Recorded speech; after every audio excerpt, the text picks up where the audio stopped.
नमस्कार मित्रांनो, लग्नानंतर होईलच प्रेम या मालिकेच्या आजच्या भागात आता जीवाला नंदिनीचे वडील म्हणतात, तू जे काही आता करतोयस ना, ती माझी मुलगी अगोदरच सगळं काही करत आली आहे. तुझ्या आवडीनिवडी, तुला काय आवडतं काय आवडत नाही, तुझ्या सवयी, हे सगळं काही ती सांभाळत आली आहे. पण त्या बदलात तिला काय मिळालं? धोका. पण आता मी तसं होऊ देणार नाही.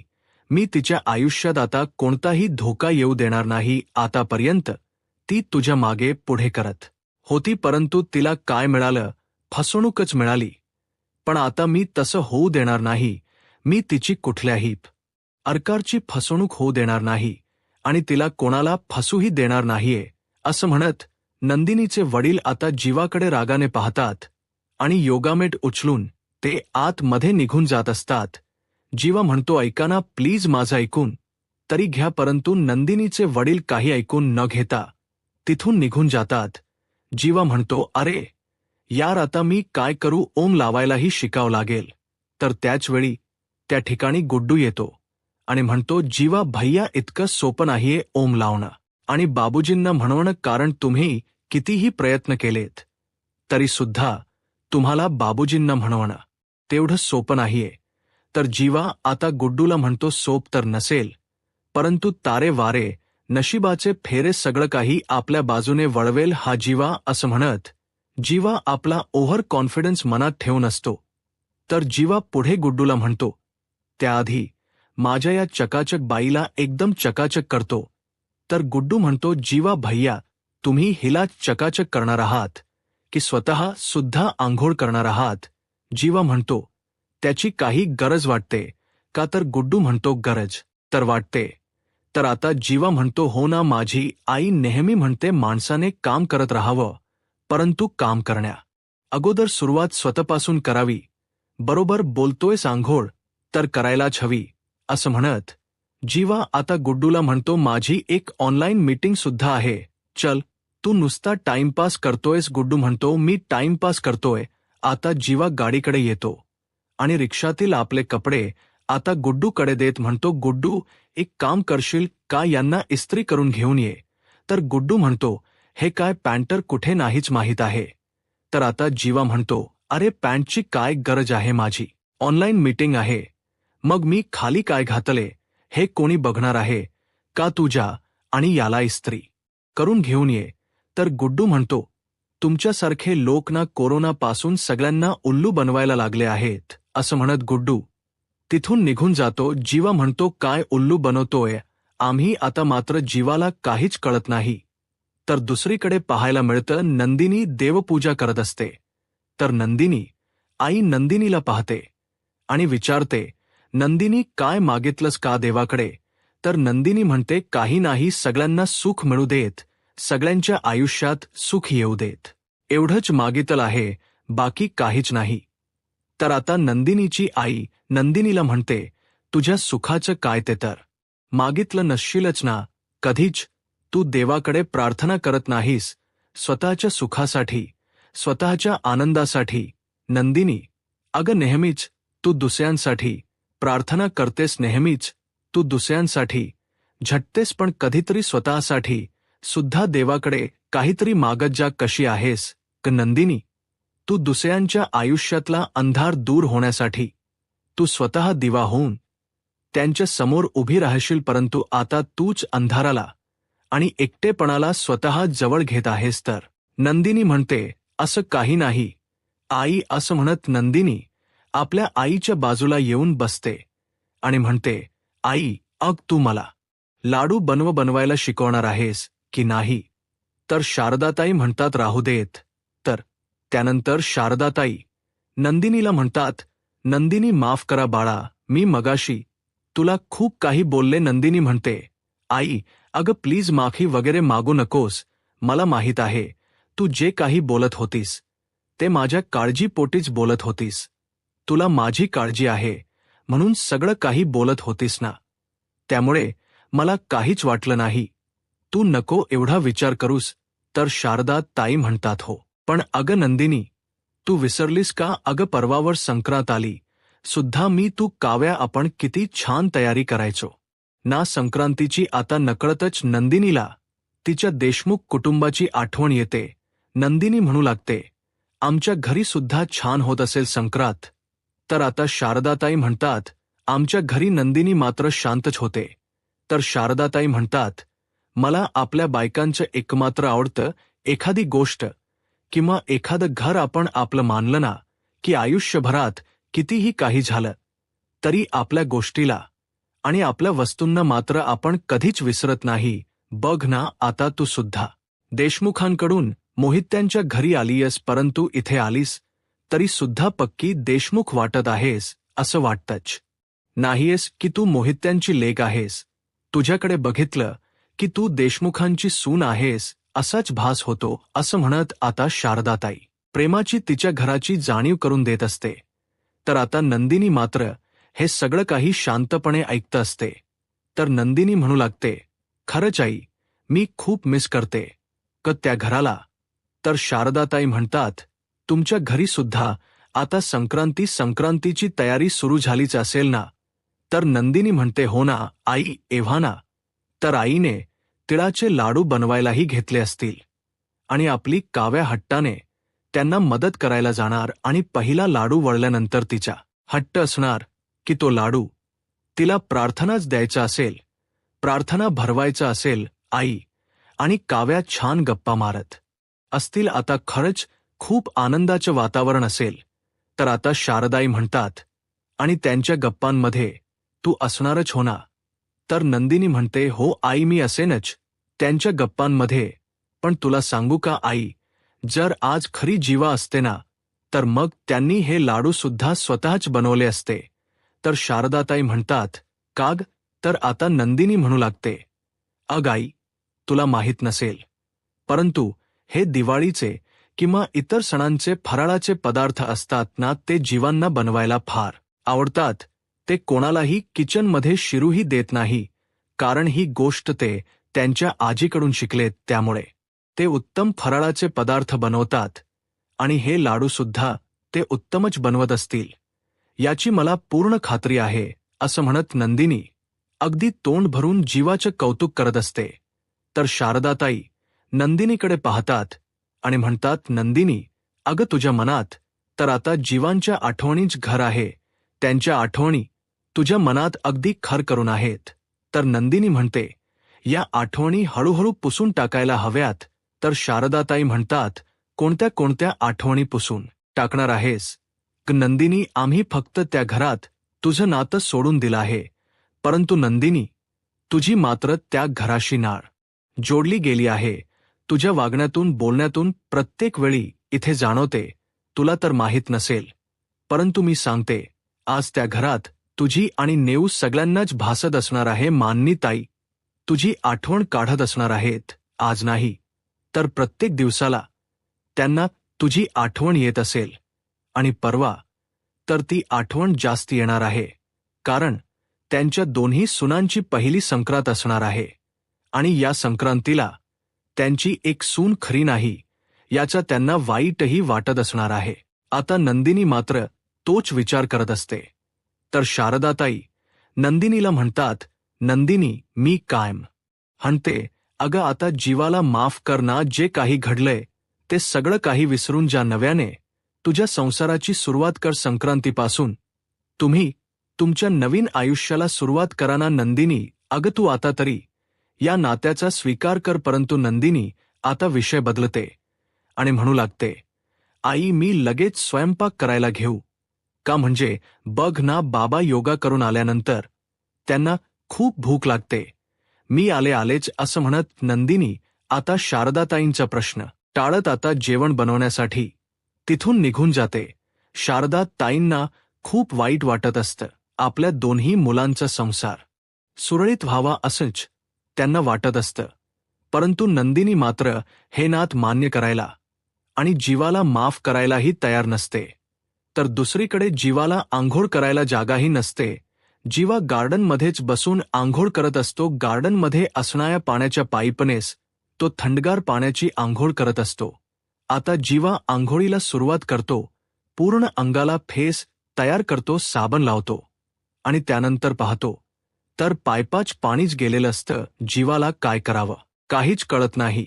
आणि म्हणूनच तो मोहितेच्या घरी येतो आणि नंदिनीला आवाज देत म्हणतो, चकाचक बाई, अगं बघ ना, तुझ्या नव्याची अवस्था काय झालीय. अगं चकाचक बाई, बाहेर तरी ये. परंतु आता नंदिनीचे वडील बाहेर येतात आणि विचारतात, कोण आहेस तू? जीवा, तू इथे आत्ताच्या आता इथून निघून जा. जीवा म्हणतो, अहो सासरे बुवा, माझी अवस्था तरी बघा. तर नंदिनीचे वडील म्हणतात, आताच्या आता इथून निघून जा. जीवा म्हणतो, अहो सासरे बुवा, तुमचं माझ्यावर किती प्रेम आहे. तर आता नंदिनीचे वडील म्हणतात, सासरे बुवा बोलू नकोस तू. आणि त्याचवेळी नंदिनीची आई आणि नंदिनी त्या ठिकाणी आलेली असते. नंदिनीची आई म्हणते, भूत? तर जीवा म्हणतो, भूत नाहीये, मी आहे, मी तुमच्या जावई. आता नंदिनी जीवावर हसू लागते. तर आता नंदिनीचे वडील म्हणतात, नाही, तू जावई नाही आहेस, तू भूतच आहेस. माझ्या मुलीच्या मानगोटीवर बसलेलं भूत. आणि ते भूत आता मला कायमचं काढून टाकायचं आहे. तर शारदाताई नंदिनीच्या वडिलांना म्हणतात, अहो असं काय बोलताय तुम्ही, हे आपले जावई आहेत ते. आणि जावई बापू, तुमचं हे असं काय झालंय. तर जीवा म्हणू लागतो, काय करणार सासूबाई, आणि तुम्हाला काय सांगणार आता माझ्या जीवनाची कहाणी. अहो सासूबाई, बायको माझी घर सोडून माहेरी निघून गेली आणि इकडे पाणीही नाहीये, म्हणजे माझं नशीबच फुटकं आहे. नंदिनी म्हणते, अहो आजच पाणी जाणारच होतं. तर आता नंदिनीचे वडील रागानेच नंदिनीकडे पाहतात. तर नंदिनी म्हणते, मग लवकर आवरून घ्यायची होती, आंघोळ वगैरे, या सगळ्याला तुम्ही एवढा उशीर का लावलात. तर जीवा म्हणतो, आता काय करायचं पुढे ते तर सांगा चकाचक बाई. तर नंदिनी जीवाला म्हणते, तुम्ही इथेच थांबा, मी तुमच्यासाठी पाणी घेऊन येते. परंतु नंदिनीचे वडील नंदिनीला म्हणतात, अजिबात पाणी आणणार नाहीस. नंदिनी म्हणते, अहो बाबा. तर नंदिनीचे वडील म्हणतात, नाही म्हणालो ना, कोणीही याला पाणी देणार नाही, चला बरं आत. असं म्हणत नंदिनी आणि शारदा ताईंना आत घेऊन जातात आणि खिडकीच्या काचा बंद करून घेतात. जीवा पुन्हा आवाज देत असतो, परंतु इकडे काही नंदिनीचे वडील जीवाला मदत करायला तयार नसतात. आता नंदिनीचे वडील शारदाताईंना म्हणतात, आता म्हणावं बस बोंबलत, बायकोशिवाय आणि पाण्याशिवाय काय अडत हे आता चांगलंच कळेल त्याला. तर शारदाताई नंदिनीच्या वडिलांना म्हणतात, अहो असं काय वागताय, एखादी व्यक्ती जर दारात आली तर त्याला पाण्याला नाही म्हणायचं नसतं. तर शारदाताई नंदिनीच्या वडिलांना म्हणतात, कळतं ना, मग द्या ना त्यांना. तर नंदिनीचे वडील म्हणतात, मी त्याला नंदिनी देणार नाही. शारदाताई म्हणतात, नंदिनी देऊ नका, पण पाणी तरी द्या. तर आता नंदिनीचे वडील म्हणतात, पाणी वगैरे त्याला काहीही देणार नाही, जाबर तू इथून. तर शारदात ताई नंदिनीच्या वडिलांना म्हणतात, किती खडूस वागताय हो, म्हणजे एखाद्या फिल्ममध्ये हिरो हिरोईनला वेगळं करण्यासाठी विलन जसा वागतो ना, त्याचप्रमाणे वागताय. म्हणजे त्या हिरो हिरोईनला जुदा करण्यासाठी जसा एखादा विलन असतो, तसेच तुम्ही हेही आहात. आता हे ऐकल्यानंतर शारदा ताईंना नंदिनीचे वडील म्हणतात, आहे ना, मग आहे मी व्हिलन, तुला जे बोलायचे ते बोल, पण एवढं मात्र नक्की, तुझे काही शब्द वापरताना जुदा वगैरे, त्यावरून एवढं कळते की तुला तुझ्या जाव्याचा वाण आणि गुण दोन्ही लागला आहे. तर शारदा ताई म्हणतात, चला एकदा तुम्ही मान्य तरी केलं की ते आपले जावई आहेत. तर नंदिनीचे वडील म्हणतात, नाही नाही, माझा जावई नाहीये, तुझा जावई आहे, बाकी मला त्याच्याशी काही देणं घेणं नाही, तो माझा कोणीही लागत नाही. तर शारदा ताई म्हणतात, नंदिनीने तीच प्रेम कबूल केलं आणि जीवाला माफ केलं ना, की तुम्हाला मात्र मान चुकवावीच लागेल आणि जावई बापू असं म्हणत मागे पुढे करावंच लागेल. तर आता नंदिनीचे वडील म्हणू लागतात, तसं काहीही होणार नाही, नंदिनी हळूहळू जीवांना विसरणार आहे. आणि आता बघितलंस ना, ती कशी वरती निघून गेली. तिने तर जीवाला मदतही केली नाही. मला खात्री आहे की नंदिनी जीवाला मदत करणार नाही. आणि मी इथे असताना बघू कोण त्या जीवाला मदत करतं. असं म्हणत आता नंदिनीचे वडील तिथून निघून जातात. तर दुसरीकडे जीवाला काय करावं काहीच कळत नसतं. जीवा म्हणू लागतो, काय झालं ही देशमुखांच्या मुलाची अवस्था म्हणजे इथे मोहित्यांच्या घरी धड पाणीही मिळेन असं झालं आहे. आता मात्र जीवा थंडीने कुडकुडत असतो. त्याला काय करावं काहीच कळत नसतं. परंतु नंदिनीला मात्र जीवाची काळजी असते आणि म्हणूनच आता नंदिनी जीवासाठी बाल्कनीत बादलीभर पाणी घेऊन आलेली असते. आता नंदिनी जीवाला आवाज देण्याचा प्रयत्न करत असते, परंतु तो आवाज काही जीवापर्यंत पोहोचत नसतो. नंदिनी म्हणू लागते, काय करू मी, काही करून आता जीवांना मला सांगावंच लागेल. परंतु मी जर त्यांना हाक मारली तर बाबांना संशय येईल आणि मग काही ते मला सोडणार नाहीत. आणि म्हणूनच नंदिनी मोठ्याने शिटी वाजवते. जीवा पाहतो तर त्याची चकाचक बाई त्या ठिकाणी आलेली असते. जीवा म्हणतो, चकाचक बाई, तू अगं बघ ना माझी काय अवस्था झाली आहे, तुला सुद्धा माझी काळजी नाहीये का. तर नंदिनी त्या ठिकाणी जीवासाठी पाणीच घेऊन आलेली असते. आता जीवान नंदिनीला म्हणतो, चकाचक बाई, मी दिवसभर असंच राहायचं आहे का. तर नंदिनी जीवाला म्हणते, जीवा जरा हळू बोलता का असं म्हणत नंदिनी आता जीवाला पाण्याची बादली दाखवते. तर जीवा म्हणतो, हे काय, तू आता स्टीलची बादली माझ्यावर फेकून मारणार आहेस का. तर नंदिनी म्हणते, असं मी काही करणार नाही, तुम्ही जरा शांत रहा, मी तुम्हाला पाणी घेऊन आले आहे. आता मी इथून पाणी ओतणार आहे आणि तुम्ही आंघोळ करायची आहे. तर जीवा म्हणतो, टाक टाक टाक, पाणी टाकायला सुरुवात कर. इतिहासातली ही पहिली आंघोळ असेल की बायको नव्याला बाल्कनीतून आंघोळ घालते आणि नवरा इथे खाली उभा राहून आंघोळ करतोय. घाल घाल ओत पाणी असं म्हणत जीवा आता नंदिनीला पाणी ओतायला सांगतो. आता नंदिनी बाल्कनीतून बाबांच्या नकळतच जीवाला आंघोळीसाठी पाणी ओतत असते आणि जीवा त्या पानाने आंघोळही करत असतो. आणि हे सगळं काही चालू असताना नंदिनीला भीती वाटत असते की आपले बाबा तिथे आले तर. परंतु जीवा मात्र खूप खुश असतो. तर जीवा आंघोळ करत असताना तिथे आता गुड्डू आलेला असतो. आता हे दृश्य गुड्डू पाहतो आणि गुड्डू खुश होत म्हणतो, वा जीवा भैया खाली असे आंघोळीसाठी उभे आहेत आणि नंदिनी ताई वरून पाणी ओतत आहेत. किती छान आहे ना, किती रोमॅन्टिक सीन आहे. असंच जर एके दिवशी माझ्या आयुष्यात घडलं तर म्हणजे मी सुद्धा असाच खाली उभा. आणि मानिनी ताई पाहत असतात रम्याची झालेली ती फजिती पाहून आणि ती अवस्था पाहून मानिनी ताई आणि पिहू या दोघांनाही हसायला येत असतं. तर इकडे रम्याच्या समोर मात्र एक वेगळं चित्र उभं राहतं. ते म्हणजे काव्या आणि पार्थ प्रेमानेच डान्स करत असतात. आणि आता काव्याच पुन्हा एकदा तोल जाणार तर पुन्हा एकदा पार्थने तिला सावरलेलं असतं. परंतु हे सगळं काही अदृश्य रूपात तिच्या समोर असतं, कारण इकडे मात्र तसं काहीच घडत नसतं. फक्त पार्थ काव्यामध्ये हरवून गेलेला असतो. तिला सावरता सावरता कधी तिच्या प्रेमात पडलाय हेच त्यालाही माहीत नसतं. परंतु हे सगळं काही पाहिल्यानंतर रम्या मात्र खूप भयंकर चिडलेली असते. आता रम्या रागानेच पार्कच्या दिशेने जाणार, परंतु खाली पडलेल्या फाईलवरून रम्याचा पाय घसरतो आणि रम्या दणकर चांगल्याच प्रकारे खाली वापटते.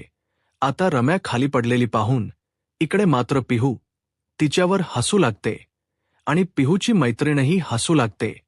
तर रम्या खाली पडली हे मात्र पार्थला काही माहीतही नसतं, कारण पार्थ इकडे काव्यामध्ये हरवून गेलेला असतो. आता इकडे काव्या पार्थला भानावर आणत म्हणते, धनी सोडा, की आता त्यावेळी पार्थ भानावर येतो आणि लगेचच काव याचा खांद्यावरचा हात बाजूला करतो. तर रम्या आता पार्थला म्हणते, पारे मी पडली आहे, मला हात तरी दे. आता पार्थ हात देणार, परंतु त्याचवेळी काव्या पुढे हात करते आणि म्हणू लागते, रम्या अगं उठना, मी आहे तुला सावरायला आणि मी तुला काहीही होऊ देणार नाही. अगं माझा हात तरी धरून बघ, तुझं दुखणंच गायब होईल, धर की असं म्हणत शेवटी आता रम्याला काव्याचा हात धरावा लागतो. आता काव्या इतक्या जोरात रम्याला उठवते की तीच दुखणंच डबल झालेलं असतं. तर त्यानंतर आता पिहू मात्र काव्याच कौतुक करत म्हणते, खरंच सुपर वुमन आहेस वहिनी, तू सुपर वुमन. अगं कसलं उचललंस तू रम्याताईला, तीच दुखणंच पडून गेल असेल हो की नाही रम्याताई असं म्हणत आता ती मुद्दामून रम्याला डिवचण्याचा प्रयत्न करत असते. तर काव्या पिहूला म्हणते, अग पिहू, अशा या विलनला उडवायला एक साधी फुंकर सुद्धा पुरेशी असते. त्याला सुपरवुमनची वगैरे काही गरज नसते. आता मात्र रम्याला खूप राग आलेला असतो. रम्या रागानेच काव्याकडे पाहत असते. तर पिहू मात्र रम्यावर हसत असते. आता रम्या काव्याला म्हणते, काव्या तू फार बोलतेस. तर काव्या म्हणते, आणि तू फार पुढे पुढे करतेस, आणि म्हणूनच तर रम्या तू तोंडावर पडतेस. आता मात्र रम्याच्या लक्षात येतं की प्रत्येक वेळी आपलीच फजती होत असते. तर काव्या रम्याला म्हणते, रम्या यापुढे कधी पडलीस तर म्हणजे पडणारच आहेस तुझ्या कर्माने, परंतु जर पडलीस तर मला हाक मार, मी तुला पुरून उरेल. असं म्हणत आता काव्या रागानेच रम्याकडे पाहत असते. आता काव्या पार्थकडे येते आणि म्हणते, धन्य हो, तुम्ही मला सांगितलं नाही मी कशी दिसते. आता पार्थ पुन्हा एकदा काव्याकडे पाहतो आणि काव्यामध्ये हरवून गेलेला असतो. तर येणाऱ्या पुढील भागामध्ये आपल्याला पाहायला मिळतं जीवाचं ऑनलाईन काम असतं. त्याची ऑनलाईन मीटिंग असते, परंतु लॅपटॉपची बॅटरी मात्र डाऊन झालेली असते. जीवा गुड्डूला म्हणतो की लॅपटॉपची बॅटरी तर डाऊन झाली आहे. तर आता गुड्डू म्हणतो, हाच तर चान्स आहे तुम्हाला आता घरात जाण्याचा. तर आता जीवा म्हणू लागतो, नंदिनी, या बहाने का होईना परंतु आता पुन्हा एकदा मी मोहितेच्या घरी गृहप्रवेश करणार आहे. तर दुसरीकडे पाहायला मिळतं आता पार्थ म्हणू लागतो, हा सगळा पसारा तर मलाच आवरावा लागणार आहे. तर काव्या म्हणते, मी आहे ना तुमच्यासोबत. असं म्हणत दोघेही आता ते कागद उचलण्यासाठी खाली भागतात, परंतु त्याचवेळी दोघांचीही टक्कर होते. तर आता पार्थ काव्याला म्हणतो, 1 मिनिट शिंगा येणार म्हणून पुन्हा एकदा टक्कर द्यायला येऊ नका. आता मात्र काव्या पार्थच्या जवळ जात असते. पार्थ काव्यापासून दूर जात असतो.